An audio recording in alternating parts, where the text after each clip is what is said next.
I wasn't running to be the first African American female, the youngest person. I just was running to make a difference in my community.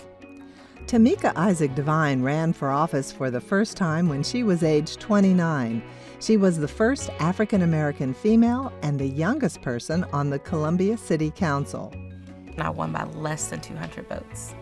When I ran for office, I went to every single PTO meeting, church, knocked on doors, did any and everything to get my word out. I was probably, the younger than some people's children, and so they were like, this little girl, but they saw something in me and they came to vote.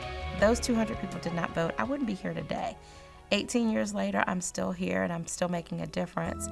She is making a difference on a number of fronts.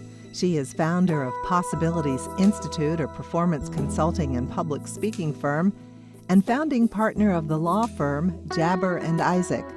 She's also part of an initiative called Columbia City of Women that she hopes will impact girls and boys growing up in the city. But as you're going through the city of Columbia and you'll see the city of women, you'll see Majeska Simpkins, you see Dawn Staley, you see Jean Toll. So they will grow up knowing that these women impacted the city that they lived in, and they understand the role, an important role that women play in building this city. Devine has authored books Think Like a CEO and Act Like a Mom, and Born into Heaven, which documents a difficult time in her personal life. It was the year 2014. She and her husband had 2 daughters then. My husband and I, when I was 42, discovered I was pregnant.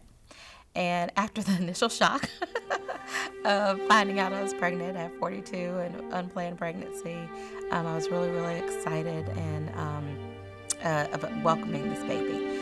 I was 36 and a half weeks pregnant and went in for a routine ultrasound a couple weeks before my due date and discovered that there was no heartbeat.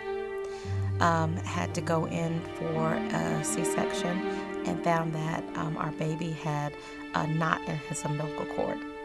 Never really had heard that was a thing, that was even possible, but through the research and through that experience, I realized that actually that is a big reason that a lot of stillbirths happen.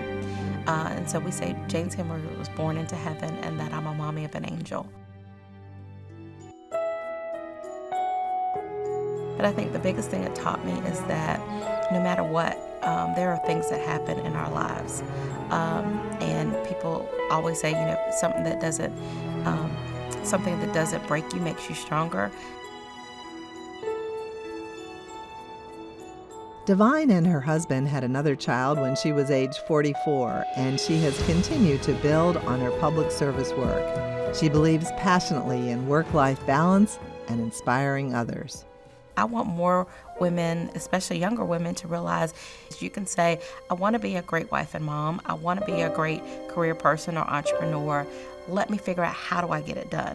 Let me go after having mentors and sponsors that will help me get those things done. Let me go after balancing or integrating, I call it work-life integration, integrating my work responsibilities and my personal responsibilities so that it all complements who I really am. For me, my overriding life vision is to be successful at everything that I set my mind out to do. But success for me isn't just about a title or money or notoriety, but the success is in making a huge difference in the lives of others, even people you might not ever meet or know.